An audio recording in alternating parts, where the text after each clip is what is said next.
Hey, what's going on? You know who it is. You know what it is. All right, you guys. So I'm going to let you hear this audio and then I'm going to break this down. I'm going to give my take and then we can have a discussion about this in the comment section. I saw Ticket talking about this earlier. Now I'm going to just give my take on this. And it's just really time to just have this conversation about this particular person.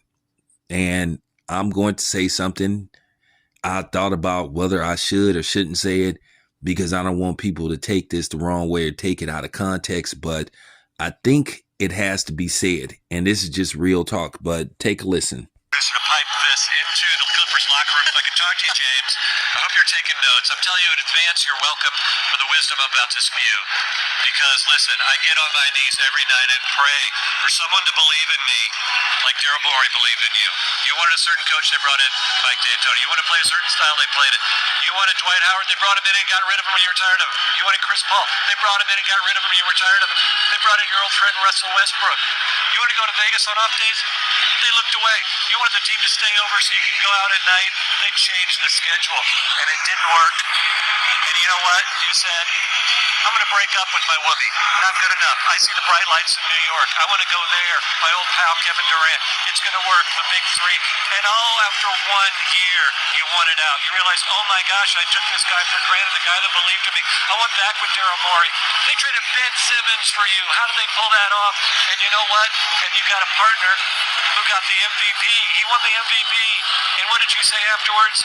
You said, they didn't hand me the reins. You're the point guard. You were holding the reins. And what did you do when you had the reins? You scored 9 points in Game 7 against Boston. You blew a 3-2 series lead. So they fired their coach. Not good enough. You broke up with your guy, believed in you again. You said, the bright lights of LA, that's where I want to go.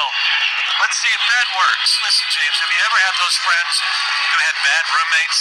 Over and over, they complained about their bad roommates. This guy's terrible, the bad roommate here. They never thought to be self-aware enough that they're the bad roommate. They're the problem. Hey, James, you're the problem. If this doesn't work this year in this system with this team, then you're going to go and point fingers at everybody else, and you're going to go back home and you're going to start swiping right for another team. There's not going to be anybody left. Because, James, you're not the beard, you're not the system, you're the problem. And the mic dropped, Evan. All right, you guys, that is, if I'm not mistaken, Mavericks commentator Brian Damaris, if I'm not mistaken. I think he's an analyst for the Dallas Mavericks. But I looked at this clip and I thought he hit the nail on the coffin about James Harden. Listen, I know people want to defend James Harden for obvious reasons because they feel like, when it comes to us, we always are unfairly under attack and scrutinized. But in this particular case, I can't agree with that. It's James Harden. This dude wears out his welcome everywhere he goes, and he alienates himself from his team, his teammates, just off his behavior. At the end of the day, it's been proven that James Harden, he doesn't have a passion to win. James Harden, all he cares about is his stats. And when he's not playing basketball, hanging out at strip clubs, blowing his money, tricking. At the end of the day, it's his money. He can do whatever the fuck he want to do with it. But this desire for him to win, he doesn't have a desire to win. And at the end of the day, it's been proven over the years, James Harden, he goes away in big moments. The Houston Rockets had that series against the Warriors, and they found a way to blow that series. They, when he went to Brooklyn, they blew that series versus the Celtics. So at the end of the day, when do you start saying it's him? And he always finds a way to force himself off of teams. We've been seeing this for years with James Harden. He doesn't care about winning, and we have to accept that. And the guy, he was spot on what he said. Now, I know some people looking at who it came from, they may think this dude thinks a certain way, but I think, honestly, based off James Harden's pattern, and he has a rap sheet of doing this. Look how many teams he's played for. You know, what is this? This is like his fourth team in like 5 years or something. So I mean, you have to look at the facts. That is just James Harden, and everywhere he goes, it appears that he has. I'm not going to use the word black. The word black cloud. He seems to have a dark or dirty cloud around him everywhere he goes, and he brings it into every locker room. It appears.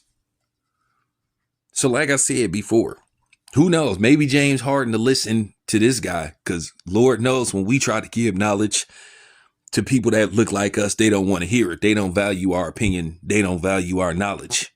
But when they hear it from somebody else that don't look like them, then all of a sudden they like, oh, okay. So I felt like I had to go that direction. But the guy's telling the truth about James Harden. And that's just real talk. I see this in James Harden. I've been seeing this in James Harden, and I've said this in a few videos about James Harden. You know, I know a lot of us have criticized Russell Westbrook on his decision making and sometimes how he makes bad decisions, makes bad plays. But at the end of the day, Russell Westbrook, he tries. He does care about winning. It's just his decision making at times and where he is as a player now.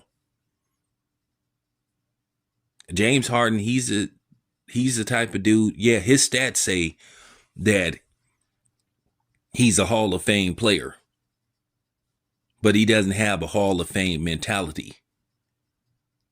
So that's just basically it. I just wanted to give my opinion on this James Harden situation, but this dude is spot on. He's just telling the truth about James Harden. And a lot of people may not want to hear it, and they may look at who it's coming from.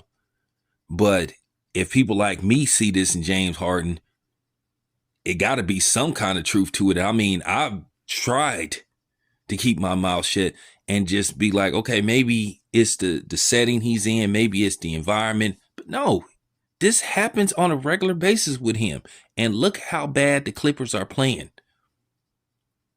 If you look at who's on that team, you would say at the very least Western Conference Finals.